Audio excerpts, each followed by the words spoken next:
5 வருடங்கள் கழித்து. டேய் குட்டி பையா, அங்க பாருடா, உங்க அத்தை கோலம் போட்டுட்டு இருக்காங்க.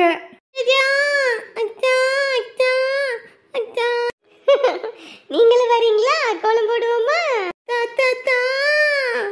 எதுக்குமா? கோலம் போட்ட கோலத்தையும் அழைச்ச விட்டுட்டு தான் மறு வேலை பார்ப்பான். நீ போடுமா. வாங்கடா பட்டுக்குட்டி, கோலம் போடுவோம். சொல்றத பாரு. டேய் இருடா, சும்மா சொல்றாங்கடா. ஐயோ ஐயோ, செம்ம அழகு, ஜூலி மாதிரியே முகம். ஜூலி மாதிரி இருக்கானோ இல்லையோ, அவங்க அப்பா மாதிரி கண்ணு இதெல்லாமே. ஏன் ஆனந்தி, இன்னைக்குள்ள கோலம் போட்டுருவியா? போட்டுட்டு தானே இருக்கேன், போட்டுருவேன். டக்குன்னு போடுமா, மணி ஆயி போச்சு. இன்னைக்கு ஆபீஸ் போகணுமா? இல்லம்மா, கல்யாணத்துக்கு போகணும்ல, மணி ஆயி போச்சுல்ல, அதான். சரி சரி, நான் கூட நினைச்சேன் எங்க விசேஷத்துக்கு போக முடியாம போயிடுமா என்னமோன்னு. குடும்பத்தோட எல்லாரும் வரணும்னு சொல்லியிருக்காங்க. ஆமாம்மா, அதனாலதான் நான் லீவ் சொல்லிட்டேன். எம்மாடி சீக்கிரம் கோலத்தை போடுமா, வெரசா கிளம்புவோம். சரிங்க இந்தா போட்டுட்டே இருக்கேன், நான் முடிச்சிருவேன். ஆனந்தியால தான் உட்காந்து கோலம் போட முடியாதுன்னு தெரியும்ல, நீ எது போட்டிருக்கலாம்ல. நான் தாங்க கோலம் போடுறேன்னு சொன்னேன். ஆனந்தி தான் இருங்க அத்தை நான் போடுறேன்னா சரி நீ போடுமா அப்படின்னு விட்டுட்டேன். உட்கார்றதுக்கெல்லாம் கொஞ்சம் கஷ்டப்படுறா. இல்ல அத்தை, அதெல்லாம் ஒரு பிரச்சனை இல்ல, அதெல்லாம் நான் நல்லபடியா உட்காந்துக்கிட்டேன். காலும் ஆபரேஷன் பண்ணிருக்கோம்ல. இல்ல பரவாயில்ல. என்ன பையன் முதல்ல வந்திருப்பான், இன்னும் மணி ஆயி போச்சு, இன்ன வரைக்கும் காணுமே. ஐயோ என்ன இது, மணி ஆயி வேற போச்சு. அங்க உள்ளவங்க எல்லாம் எதிர்பார்த்துக்கிட்டு இருப்பாங்களே. தங்கம் தங்கம், என்னங்க இன்ன வரைக்கும் என்ன பண்ணிக்கிட்டு இருக்கான்? மணி ஆயிடுச்சுல. ஏன் வந்துருமா, கொஞ்ச நேரம் பொறுங்களே. இல்லம்மா, மணி பாருப்ப, மணி எத்தனைப்போ? ஐயோ மணி இப்பதான் 7 ஆகுது. ஃப்ளைட் வந்து அங்க இருந்து இங்க வரணும்ல, கொஞ்ச நேரம் பொறுங்க. 10 மணிக்கு தான் கல்யாணம். எனக்கு அது தெரியலமா, வண்டி சாவி கொடு, நான் வண்டி எடுத்துட்டு போயிட்டு கூட்டிட்டு வந்துடுறேன். எங்க இங்க இருந்து மதுரைக்கு போறீங்களா? மதுரையில ஏர்போர்ட்ல இறங்கி அப்புறம் அங்க இருந்து தான் இங்க வருவான். பொறுங்க கொஞ்ச நேரம். இல்லம்மா, எனக்கு பையனை பார்க்கணும்னு தோணுது, நீ சாவியை கொடு. எங்க உங்களுக்கு வயசாகி போச்சுங்க, வண்டியெல்லாம் முதல்ல மாதிரி முறுக்கெல்லாம் முடியறது இல்லைல்ல, எல்லாம் மறந்து போயிடுறீங்க தானே. கொஞ்ச நேரம் பொறுமையா உக்காருங்க சரியா? அதான் மாப்பிள்ளையும் தோர பையனும் போயிருக்காங்கல்ல, 2 பேரும் போய் கூட்டிட்டு வருவாங்க சரிங்களா? அவங்க 2 பேரும் போயிருக்காங்களா? ஆமா, வந்து சொல்லிட்டு தானே போனாங்க, போய் நிரஞ்சனை கூட்டிட்டு வரேன்னு. ஓ சரி சரி சரி, கூட்டிட்டு வந்தா சரி. துபாய் என்ன இங்கேயா இருக்கு, அங்கெல்லாம் இருக்கு. ஃப்ளைட்ல வரணும்ல, மணி ஆகும் சரியா? போலாம், கம்முன்னு உக்காருங்க. போறவங்க ஏன் என்ன கூட்டிட்டு போகல? ஐயோ என்னங்க நீங்க, அங்க போய் நீங்க எங்கிட்டாவது போயிட்டீங்கன்னா என்ன பண்றது? உங்ககிட்ட சொல்லிட்டு தானே போனாங்க, நீங்க தானே போயிட்டு வாங்கன்னு சொன்னீங்க. ஓ சொன்னா, சொல்லியிருப்பேன், எனக்கு தான் தெரியல. ஷூரை வச்சுக்கிட்டு என்ன பண்றது போ, சின்ன பிள்ளை மாதிரி ஆயிட்டாரு. சரி நீங்க வாங்க, வந்து உள்ள படுங்க, பையன் வந்தோடனே நான் எழுப்பி விடுறேன். அப்ப நீங்க வாங்க, நம்ம எல்லாம் கல்யாணத்துக்கு போலாம். சரி, எழுப்பி விடணும், எழுப்பி விடாம இருக்காத, பையன் வந்தோடனே நான் பார்க்கணும். சரி சரி வாங்க. என் பையன் 3 வருஷம் ஆகி போச்சு வெளிநாட்டுக்கு போய், இப்பதான் வாரான். எனக்கு எம்பிட்டு சந்தோஷமா இருக்குது. என்ன பண்றது, வயசானா கொஞ்சம் அதை இதுன்னு எல்லாம் மறந்துடுறாரு. 3 வருஷம் கழிச்சு என் பையன் நிரஞ்சனும் வாரான், எம்பிட்டு சந்தோஷமா இருக்குது.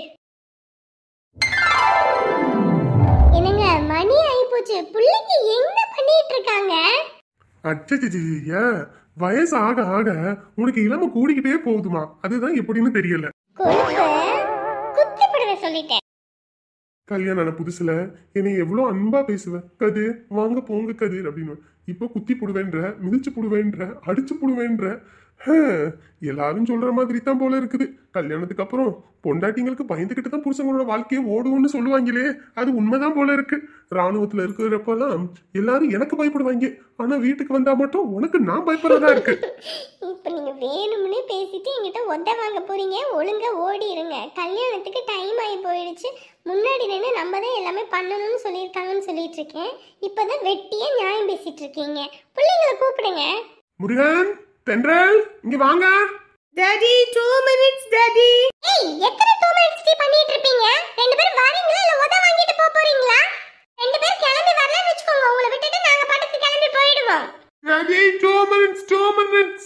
இப்படி சொல்ற பிள்ளைங்கள்ட்ட என்ன பண்ண முடியும்? நீங்க அங்க இருந்தீங்கன்னா தான் இவங்க 2 பேரும் அமைதியா இருப்பாங்க. இல்லன்னு வச்சுக்கோங்க இந்த மாதிரி தான் சேட்டை பண்ணிட்டு இருப்பாங்க. என்னம்மா என்ன ஆச்சு? பாருங்க தாத்தா, உங்க பேத்தியும் உங்க பேரனும் கிளம்பாம இந்த ரூமையும் அடைச்சிக்கிட்டு உட்கார்ந்துருக்காங்க. 2 மினிட்ஸ்னு. வருவாங்கம்மா, இரு, என்ன அவசரம்? கல்யாணத்துக்கு எல்லாரும் வரணும்னு சொல்லியிருக்காங்க. நம்மளும் அங்க போயிட்டு கூட மாட ஒத்தாசை பண்ணணும்ல. அவங்களுக்கும் வேற யாரு இருக்கா? நம்ம தானே போய் நிக்கணும். நீங்க இல்லைன்னா உதவுலுக்கும். நீங்க இருக்கிறதுனால 2 பேருக்கும் குளிர் விட்டு போச்சு. வரட்டும் 2 பேத்துக்கு உத இருக்கு. என்ன பண்றீங்க? இங்க பாருங்க எல்லாரும். அம்மா, எங்கம்மா அவளுங்க 2 பேரும்? அம்மா, நீங்களும் திட்டு வாங்கிடுவீங்கம்மா. 2ஐயும் முதல்ல வர சொல்லுங்கம்மா. அதான் வராங்க பாருங்க. டேய் வாங்கடா. அம்மா, இப்ப எப்படி இருக்கோம் நாங்க? அட பாவிகளா. ஏய், உங்க 2 பேருக்கு எந்த Dress எடுத்து கொடுத்தா எதடி போட்டுட்டு வந்திருக்கீங்க? 2 பேர் போய்ட்டு அந்த துணியை மாத்திட்டு வாங்க. அடடடா, என் 2 தங்க குட்டிங்களும் அழகா இருக்குதுங்களே. அப்பா போல ஒண்ணு, அம்மா போல ஒண்ணு. அம்மா, எங்களுக்கு இந்த Dress தாம்மா பிடிச்சிருக்கு. பிடிக்கும். இந்த Dress போட்டுட்டு அங்க கல்யாணத்துக்கு வருவீங்க. ஒழுங்கு மரியாதை 2 பேரும் இந்த Dress கழட்டி வச்சிட்டு வாங்கி கொடுத்த Dress போட்டு வரணும். இல்லன்னா 2 பேத்துக்கு உத விழுகும். அப்பா பாருங்கப்பா, அம்மா திட்டிட்டே இருக்காங்க. ஆமாப்பா, நீங்க மட்டும் இல்லைன்னு வச்சுக்கோங்க, அம்மா எப்ப பார்த்தாலும் திட்டிட்டே இருப்பாங்க, அடிச்சுட்டே இருப்பாங்க. உங்க அப்பாவுக்கு என்ன கொம்பா இருக்கு? என்ன முட்டி தூக்கி வீசிடுவாரா? என்னங்க அப்படியா? வீட்டுல அம்மாவோட ராஜ்யம் தான்ப்பா. அதனால அம்மா என்ன சொல்றாங்களோ அதை கேளுங்க. இல்லன்னா நீங்க பண்றதுக்கும் அம்மா என்ன உதப்பாங்க. அப்படின்னா நீங்க கம்மி பீஸாப்பா. கல்யாணம் ஆயிடுச்சுலப்பா, அப்படித்தான்ப்பா. நீயும் கல்யாணம் பண்ணுவல, அப்ப புரியும்பா அப்பாவோட மனவேதனை. ஏற்கனவே அவங்க 2 பேரும் ஓட்டுவாங்க. இதுல நீங்க வேற அது இதுன்னு சொல்லி கொடுங்க. இன்னும் நல்லா ஓட்டட்டும். 2 ஒரே மாதிரி பிறந்திருக்குதுங்க. என் சிங்க குட்டியும் என் சிறுத்தை குட்டியும் தானே. அம்மா போல ஒண்ணு, அப்பா போல ஒண்ணு. நம்ம எதிர்பார்த்தது என்ன? பையன் அப்பா மாதிரி ஆர்மிக்கு போவான், பொண்ணு அம்மா மாதிரி டாக்டர் ஆவானு. கடைசியில பார்த்தா பையன் அம்மா மாதிரி டாக்டர் ஆகணும், புள்ள அப்பா மாதிரியே ஆர்மிக்கு போகணும்னு ஆசைப்படுறா. மொத்தத்துல 2 பிள்ளைங்களும் நாட்டை காப்பாத்தணும்னு தானே நினைக்குதுங்க. அது போதுமே நமக்கு. அதெல்லாம் பேசுனது போதும். அந்த ட்ரெஸ் போட்டுட்டு வாங்கடி, போகணும்ல. என்றால் அம்மா சொல்றாங்கல்ல, வா போய் என் ட்ரெஸ் போட்டு வரலாம். சரிடா பா. ஒரே பிரசவத்துல ஒரு 2 பிள்ளைங்க நோனியும் 2 ஒண்ணு சொன்ன மாதிரியே இருக்குதுங்க பாருங்களேன். ஆமாட்ட, 4 வயசு ஆகுதுல்ல. இதுவும் பேசுங்க, இதுக்கு மேலையும் பேசுங்க.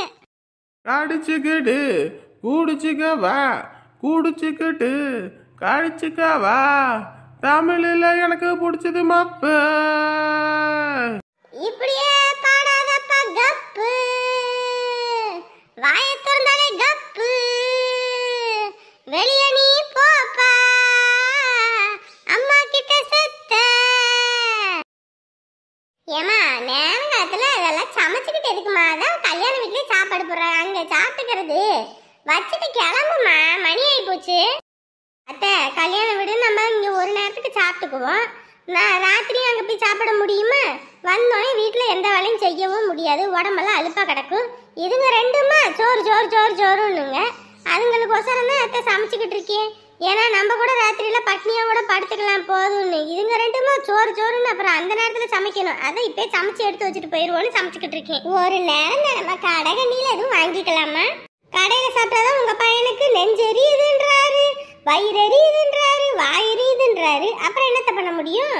அதுவும் சரிதான். சரி, சமைச்சு வச்சு மூடி வச்சுட்டு வாமா போவோம்.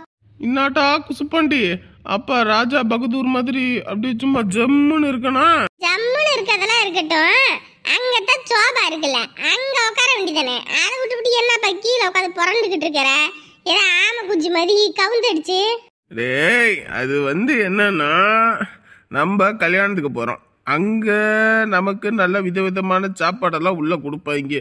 ஆனா நமக்கு ஏத்ததாங்க இருக்காதுல்ல, அதான் நம்ம நல்லா ஏத்திக்கிட்டு போவோன்னு. காலையிலே ஆரம்பிச்சிட்டியாப்பா? இன்னைக்கு ராத்திரிக்குள்ள உனக்கு பூச கண்பாம். பாமுன்னு சொல்லி பாமைக்கு இது போட்டுறதடா. அப்புறம் அப்பா ஒரே இதை தூக்கிற போற. அப்பா, அம்மா வெளியே கிளம்பிக்கிட்டு இருக்குப்பா, வாப்பா எந்திரிப்பா போவோம். ஏ இருடா வாரம் போவோம். ஏண்டா கல்யாண வீட்டுல கறி கஞ்சலாமாடா போடுறாங்க? கறி எங்களுக்கு போடுவாங்க, கஞ்சம் உனக்கு ஊத்துவாங்கப்பா, வாப்பா. இவன் கூடிய சீக்கிரத்துல எனக்கு பால் ஊத்திடுவான். பேசுற பேச்ச பாரு. நான் குமுதா கிளம்பியாச்சா? போமா. குமுதாவா? காலையில அடிச்சிட்டியா? இன்னைக்கு கல்யாணம். உனக்கா கல்யாணம்? அவருக்குள்ள கல்யாணம்? கல்யாண வீட்டுல விதவிதமா சைடிஸ் எல்லாம் கொடுப்பாங்க. கொடுப்பாங்க. அப்படியே மொட்டை மட்டை எடுத்துட்டு போய் அடுப்புல சொருவி அடுப்பு எரிச்சிருவேன்னு சொல்லிட்டேன்.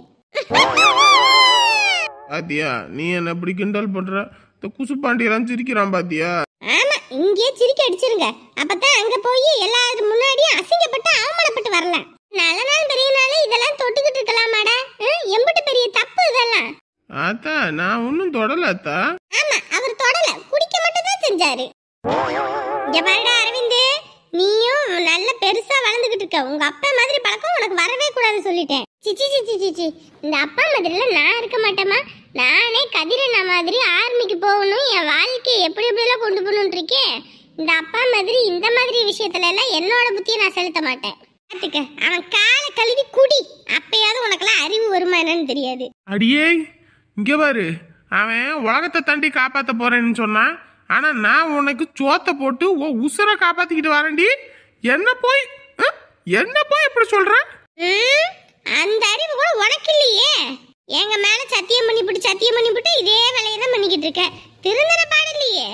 பாத்தியா, கொஞ்சம் குடிச்ச மாதிரி நடிச்சா ஆளாளுக்கு எப்படியெல்லாம் பேசுவீங்கன்னு பார்த்தேன். என்னை எப்படியெல்லாம் கழுவி ஊத்துறீங்க. அந்த அளவுக்கு ஆயிப்போச்சு எல்லாத்துக்கும். எங்க ஊது பாப்பா. ஆமா, குடிக்கல. அப்ப ஏன் நடிச்சுக்கிட்டு தெரிஞ்ச என்ன வரைக்கும்? இல்ல, அப்படி எதுவும் நடிச்சா நீ என்ன பண்ணுவேன்னு பார்த்தேன். என்ன பண்ணுவேன்னு பாத்தியா? நான் என்ன பண்ணுவேன்னு காட்டவா? என்ன பண்ணுவ? ஆத்தி, சொட்ட மண்டைய பொளந்துட்டாளே. லூசு பையன். ஆள் வளர்ந்த அளவுக்கு இவனுக்கு அறிவே வளரலம்மா. கிளம்புமா, மணி ஆயிடுச்சுலம்மா. அவ்வளவுதான்டா, அந்த சாப்பாடு எடுத்து மூடி வச்சுட்டு வந்துடுறேன், போவோம். சீக்கிரமா. கரெக்டா இருக்கா சாமி? கரெக்டா இருக்குங்க தாத்தா. குட்டி, இத கொஞ்சம் சாப்பிடுப்பா. அப்பாயி, எனக்கு இது வேணாங்க அப்பாயி. இங்க பாரு, அங்க கல்யாண வீட்டுல எத்தனை மணிக்கு சாப்பாடு போடுவாங்கன்னு தெரியாது. சாப்பிடு சாமி. சேமியாவா? எனக்கு பிடிக்காதுங்க அப்பாயி. ஆசாசியா சமைச்சிட்டு வந்திருக்கேன்ப்பா. மேகி மாதிரி இருக்கும், கொஞ்சோண்டு சாப்பிடு. ஏமா, அவங்க எங்க கிளம்பிட்டாங்களா என்னவாமா? கேட்டீங்களா? அட இருங்க, கேக்குறேன். மருமவளே, சின்ன பொண்ணு. அத்தை சொல்லுங்க. என்னம்மா, அவங்க கிளம்பிட்டாங்களா என்னவா? கிளம்பிட்டேன்னு சொன்னாங்க. ஃப்ளைட் ஏர்போர்ட்ல ரீச் ஆயிடுச்சாமா? வந்துருச்சாங்க மாமா. இந்த கிளம்பிட்டாங்க, இன்னும் ஒரு 1/2 மணி நேரத்துல வந்துருவாங்க. ஹை, நிரஞ்சன் சித்தப்பா வர்றாங்களா? ஆமாண்ட தங்கம், உனக்காக சாக்லேட் அது இதுன்னு என்னென்னமோ வாங்கிட்டு வரேன் நாங்க. High, jolly. என் கிளாஸ்மேட்ஸ் எல்லாத்துக்குமே நான் கொடுப்பேனே. எல்லாத்துக்கும் கொடுக்கலாம். ஏமா, அவங்க இப்படி இங்க வராங்களா இல்ல அங்க கல்யாணத்துக்கு அங்க கோவிலுக்கு வந்துடுறாங்களா? அத்தை, இங்க வந்துட்டு போறதுக்கு மணி ஆயிடும் நாங்க, அதனால அப்படியே அங்க வந்துடுறேன் நாங்க. நிரஞ்சனுக்கு நம்ம துணி எடுத்து கொடுத்தோனேமா, அதெல்லாம் கொடுத்துறீங்களா என்ன? அதை எடுத்துட்டு போயிருக்காருங்க மாமா. அப்படியே ட்ரெஸ் சேஞ்ச் பண்ணிட்டு அப்படியே வந்துருவாங்க. சரி, வரட்டும். 3 வருஷம் ஆகி போச்சு நிரஞ்சன் வெளிநாடு போய். எப்படியோ நல்லபடியா படிச்சான். படிச்சு முடிச்சதோட வேலை, கை நிறைய சம்பளம். இதுக்கப்புறம் என்ன வேணும் பையனுக்கு? வாழ்க்கை இது போதுமே. ஆனா என்ன, இதெல்லாம் பாக்குறதுக்கு என் தங்கச்சிக்கு தான் கொடுத்து வைக்கல. பத்திரகாளி மட்டும் இதெல்லாம் பாக்குறதுக்கு உயிரோட இருந்திருந்தாடா, எம்பிட்டு சந்தோஷமா இருந்திருக்கும். அதான் நினைச்ச கஷ்டமா இருக்கு. ஏன் இந்த மாதிரி நேரத்துல போய் அலறீங்க? இல்லம்மா, பிள்ளைங்க 2 பேத்தையும் கரை சேர்த்தணும்கான்னு சொல்லிக்கிட்டே இருப்பா. இன்னைக்கு மகா 3 பேக்கரி ஆரம்பிச்சிட்டாங்க, 4வது பேக்கரி தொடங்க போறாங்க. நிரஞ்சனும் குறை இல்ல, அவனும் வெளிநாடு போய் கை நிறைய சம்பாதிக்கிறான். பிள்ளைங்க வாழ்க்கையெல்லாம் செட்டில் ஆயிடுச்சு. இதுக்கப்புறம் என்ன வேணும் வாழ்க்கையில? இத பாக்குறதுக்கு அவ இருந்திருந்தானா எனக்கு அதுவே போதும். நம்ம கூடயே தான் இருக்காங்க, கவலையே படாது, சரியா? ஆமா அத்தை இன்னைக்கு சாமியா நம்ம கூடயே தான் இருப்பாங்க.